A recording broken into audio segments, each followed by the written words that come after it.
A paz do Senhor, meus prezados irmãos e irmãs em Cristo, tudo bem com vocês? Você que é aluno, aluna da Escola Bíblica Dominical, professor, professora, aqui o irmão Beto traz o resumo da lição de todos os domingos, neste terceiro trimestre de 2026, essas 13 lições abençoadíssimas que fala baseada no livro dos apóstolos. E estamos a primeira do domingo passado e agora a segunda lição, que vai falar sobre a porta da fé se abre entre os gentios. Você já estudou a tua revistinha esta semana? Aqui, a Igreja dos Gentios, da chamada missionária, a consolidação do Evangelho entre os povos. Para que você entenda melhor a lição ou as lições, se você não tem muito tempo para estudar as lições, eu costumo estudar logo todas as lições, mas para que você entenda melhor o que o comentarista está falando em cada lição, o meu conselho é que você estude o livro dos apóstolos, estude uma vez, duas, três vezes, ou quantas vezes for possível, para que você entenda melhor a lição que está abençoadíssima. E aí, essa lição de número 2 é como a porta principal era para os judeus, mas eles não quiseram. Então, como Deus quer que todos se salvem e venham ao conhecimento da verdade, então necessário seria que se abrisse a porta para os gentios. Israel seria o espelho, Israel seria o condutor às demais nações sobre a salvação dada por Deus pelo Senhor Jesus Cristo. Mas como eles se rejeitaram, então de uma forma ou outra teria que se abrir essa porta. E como eles rejeitaram, então o Senhor prepara agora a salvação para os gentios. A porta se abre como? Quando o Senhor Jesus comissiona seus discípulos e que ele é assunto aos céus e ele ordena que eles ficassem em Jerusalém, até que do alto fossem revestidos de poder, descesse o Espírito Santo, no dia do Pentecostes, essa história vocês sabem, e quando na descida do Espírito Santo os apóstolos se enchem de coragem, de revestimento, de autoridade, e eles saem pregando a palavra, eles se acomodam em Jerusalém. O Senhor tinha dito a eles: ser-me-eis testemunhas, tanto em Jerusalém, na Judéia, Samaria e até aos confins da terra. Esse era o projeto de Deus. Mas como eles se alojaram em Jerusalém, se acomodaram, então o Senhor Jesus ele permite a morte de Estevão. Então os outros discípulos eles se espalham. E aqui a história vai dizer que eles, a partir do capítulo 11 de Atos dos Apóstolos, muitos deles partiram ali para a região de Antioquia, da Síria, e eles começaram a pregar a palavra do Senhor. Eles começaram a pregar a nova mensagem, a mensagem do Evangelho de salvação, a mensagem do Evangelho da nova aliança. E quando os apóstolos em Jerusalém souberam que na Antioquia da Síria estava sendo divulgado o Evangelho de Cristo, eles enviaram Barnabé para lá. Chegando lá, ele confere o que estavam fazendo, e eles estavam fazendo o reino crescer, estavam divulgando a palavra. Então Barnabé vai até Damasco e encontra Saulo, que já há algum tempo fora convertido, e convida ele para ir para Antioquia. Uma vez convencido, agora Saulo e Barnabé estão em Antioquia, pregando a palavra do Senhor e fazendo grandes sinais e maravilhas em nome de Jesus. Então o Espírito Santo, vendo o trabalho desses homens, ele ordena aos líderes ali na igreja em Antioquia: apartai-me a Barnabé e a Saulo para uma obra que eu os tenho chamado. E aqui, irmãos, a introdução dessa lição de número 2 está dizendo assim: a primeira viagem missionária do apóstolo Paulo está registrada em Atos 13:14, logo após serem separados pelo Espírito Santo. Paulo e Barnabé, guiados pela direção divina, iniciaram a obra que o Senhor lhes confiara. A jornada durou cerca de 2 anos, entre 46 e 48 depois de Cristo. Nesse período, acompanhados por João Marcos, partiram de Antioquia da Síria, seguiram para Chipre, terra natal de Barnabé, e avançaram pela Ásia Menor, anunciando o Evangelho em Antioquia da Pisídia, Icônio, Listra e Derbe. Toda a missão tinha um alvo claro: alcançar os gentios e revelar que o plano de Deus abraça todas as nações sob a luz de Cristo. Esse é o assunto que veremos nesta lição. Como a porta era para os judeus primeiro, mas eles não deram lugar, então tinha que abrir a porta aos gentios. E ali, como a igreja, que o foco era Jerusalém, o ponto central, como depois ela se espalhou e foi para Antioquia, então de Antioquia seria o ponto de lançamento, o quartel-general em que dali se lançaria os obreiros, os discípulos, em busca de formação de outros discípulos. Não era na mente dos apóstolos ir de cidade em cidade, por exemplo, Saulo e Barnabé, de cidade em cidade fundaram uma igreja placa, não, a igreja fulana de tal, igreja Assembleia de Deus lá em Salamina, lá, igreja Assembleia de Deus em Pafos, igreja Assembleia de Deus em Antioquia da Pisídia. Não, a missão era formar discípulos. Eles não estavam preocupados em uma patente, em uma posição, eu sou o pastor daquela igreja, daquela outra, da igreja A, igreja B, igreja C. Não, o que tinha no coração dos apóstolos era formar discípulos, porque o mestre tinha ordenado: ide fazer discípulos de todas as nações, batizando-os em nome do Pai, e do Filho e do Espírito Santo, ensinando-os a guardar todas as coisas que eu os tenho ordenado, e eis que estou convosco todos os dias até a consumação dos séculos. Então a ordem do Mestre Jesus era que os discípulos formassem discípulos e discípulos, até que chegou a nós, e será assim até a volta do nosso Rei Jesus. Aqui, o primeiro tópico vai dizer assim: a missão em Chipre, a primeira porta aberta entre os gentios. Primeiro subtópico, o envio missionário e o avanço da palavra. Chipre era uma região próximo ao Mediterrâneo, uma das províncias do Império Romano. Lá estava o Barnabé, como eu já disse, ele buscou Saulo lá em Tarso e estava há algum tempo ali. A Bíblia vai dizer que passaram um ano pregando a palavra do Senhor, Barnabé e Saulo. E na introdução, aqui o comentarista, ele está dizendo que é baseado nos capítulos 13 e 14. E eu vou ler aqui uma parte que, na íntegra, o capítulo 13, que diz assim: na igreja de Antioquia havia alguns profetas e mestres, a saber, Barnabé, Simeão, chamado Níger, Lúcio de Cirene, Manaém, que fora criado com Herodes o tetrarca, e Saulo. Na igreja havia alguns profetas e mestres. Há traduções que diz profetas e doutores.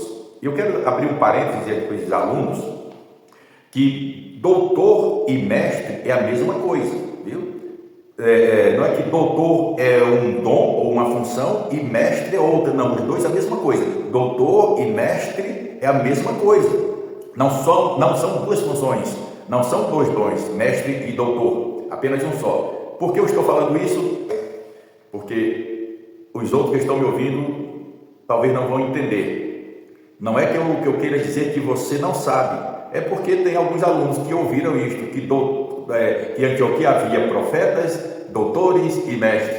Não, doutor e mestre é a mesma coisa. Fecha esse parênteses. Vamos lá.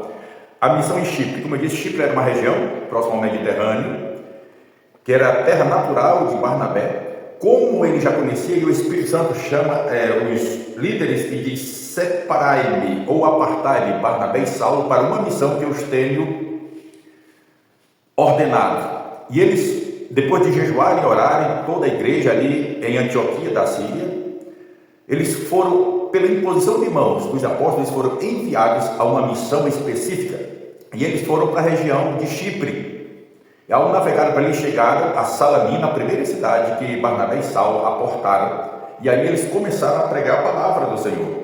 Eles começaram a divulgar um evangelho que até então a eles eram estranhos. E depois dali, eles chegaram, saíram de Salamina, foram para Pafos, onde encontraram ali um falso profeta, o Elimas, ou Elimais, tanto faz Elimas ou Elimais, você pode usar esses dois nomes.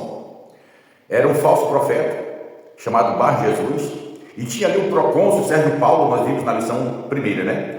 E o Sérgio Paulo, ele ouvia a palavra que Saulo pregava, e Saulo e Barnabé pregavam, e ele estava assim interessado, ele estava achando importante, ele estava com o coração aberto para ouvir a palavra. Mas o mágico, o falso profeta, começava a persuadi-lo, tentando desviar sua atenção da palavra. E Saulo, ouvindo aquilo, ele repreendeu ele, chamando até de filho do diabo, que ele estava pervertendo os caminhos do Senhor. Até quando tu vai fazer isso? Estava repreendendo ele. Disse que ele ficaria cego por algum tempo, e assim aconteceu, porque Paulo, cheio do Espírito Santo, E o procônsul, vendo aquilo, maravilhou-se mais ainda, ao ponto de se converter ao cristianismo, entregar sua vida a Jesus.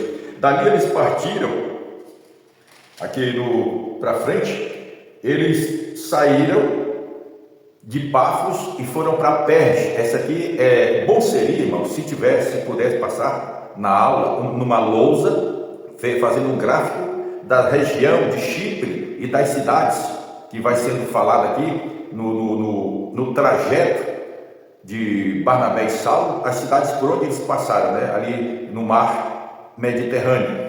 Seria a melhor explicação aos alunos ali no gráfico, mostrando que não só verbalmente, mas na mostra do gráfico, para que entendesse melhor. Mas vai dar para entender. Que diz assim, versículo 3: partindo de Pafos, Paulo e os que estavam com ele chegaram a Perge, da Panfilha. Mas João Marcos se separou dele e voltou para Jerusalém. Eles, saindo de Perge, chegaram a Antioquia da Pisídia. Veja que são duas Antioquias. Antioquia da Síria, que era a grande cidade, a grande metrópole, de onde partiram, que o Espírito Santo enviou Barnabé e Saulo. E eles viajaram ali para Salamina, para Pafos, Perge, até que chegam agora em Antioquia da Pisídia. E ali eles começaram a anunciar para os judeus sobre Jesus, que estava inserido nas Escrituras, que eles não entendiam acerca de Jesus, e eles vieram falando sobre os juízes, vieram falando sobre o primeiro rei, Saul, falando sobre Davi, para trazer até chegar Jesus. E eles, ouvindo aquilo, eles taparam os ouvidos e não quiseram dar crédito. Os judeus ali em Antioquia da Pisídia. E eles disseram: já que vocês não querem, então nós vamos para os gentios. Aí é que onde entra aqui o textuário, diz: porque o Senhor assim nos mandou, eu te pus para a luz dos gentios, para que seja de salvação até aos confins da terra. Vocês não querem? Primeiro era para vocês, primeiro o judeu, depois o grego. Mas já que vocês não querem, nós estamos sacudindo o pó dos nossos pés, nós estamos indo somente para os gentios, para anunciar os gentios. É por isso, irmãos, que eu sempre faço essa colocação. Sobre os apóstolos, 12 apóstolos que Jesus comissionou para os judeus, e apenas um apóstolo, que é o apóstolo Paulo, que o Senhor comissionou para os gentios.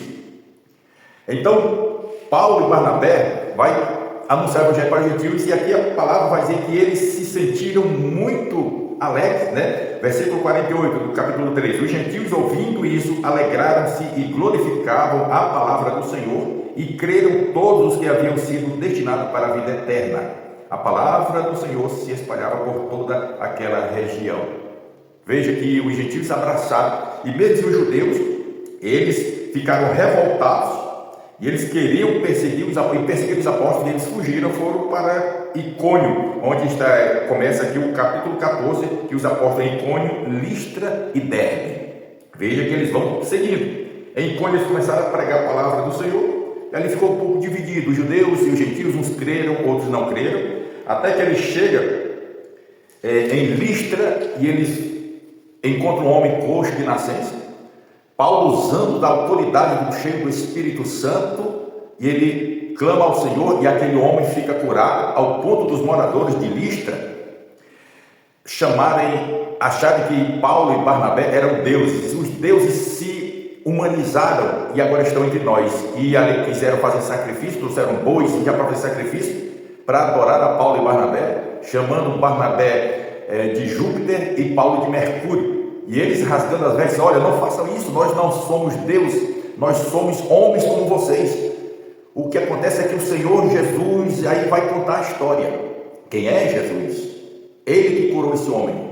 E eles creram, mas mesmo assim, alguns judeus que vieram de Antioquia e outros de Icônio, eles apedrejaram a Paulo ao ponto de deixar como morto. Olha o que é o sofrer. Imagina, uma pessoa levar uma pedrada já dói, e várias pedradas. Apedrejaram ao ponto de acharem que ele estava morto. Depois Paulo se refaz, os irmãos ajudam, e ele parou? Não, ele continuou a fazer a obra do Senhor. Então, irmãos, esse é o primeiro tópico. Não, como é um resumo, eu não falo a lição na íntegra, apenas é um resumo. Mas como eu disse, irmãos, estudem o livro de Atos, principalmente o capítulo 13 e o capítulo 14, para esta lição 2, que quando for domingo, ali na sala com o professor ou com a professora, que for ler o comentário, vocês já estão a par do assunto para o melhor aprendizado para vocês, né? Então, irmãos, esta lição de número 2 é uma lição que vai nos trazer um grande benefício.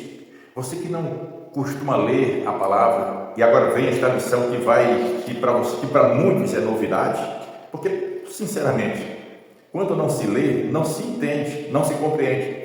Aí lá na lição, o tempo é curto para o professor resumir, para o professor, melhor dizendo, explicar na íntegra. Então é uma lição resumida. E se você estudar em casa, você vai entender como a porta da fé se abriu para os gentios, estudando os capítulos 13 e 14 de Atos dos Apóstolos. Amém, irmãos? Que o Senhor Jesus nos abençoe, nos dê graça e mais entendimento na busca incessante pelo conhecimento da palavra, para que você não fique aquém, sabe? Não é necessário ir além, mas também não fique aquém. Vá no passo, mas todos os dias estude a palavra e peça ao... Se você diz assim, eu não gosto de teologia. Teologia é estudo sobre Deus.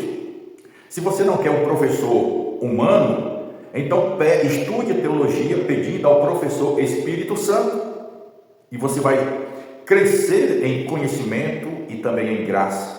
E o Senhor Jesus vai te abençoar para que você proclame. Olha, não esqueça, é discípulo fazendo discípulos. Se você não aprende, como vai ensinar? Se você não estuda, como você vai entender, né? E para que você vá e faça discípulo, a não ser que você não queira fazer o que o mestre ordenou, porque ele disse, é discípulo fazendo discípulos, ide e fazer discípulos de todas as nações. Então, se você é discípulo, não fique acomodado. Você, irmã, é uma discípula de Jesus, não fique acomodada. Faça outros discípulos, outras discípulas, e siga as orientações do mestre. E o professor Espírito Santo vai estar te capacitando, te orientando e te impulsionando e enviando para que você vá aqui, ali, acolá, espalhando a semente do amor, da salvação, que é o Evangelho da graça do nosso Senhor Jesus Cristo. Que o Senhor continue nos abençoando e até domingo nesta próxima lição. Em nome de Jesus. Amém.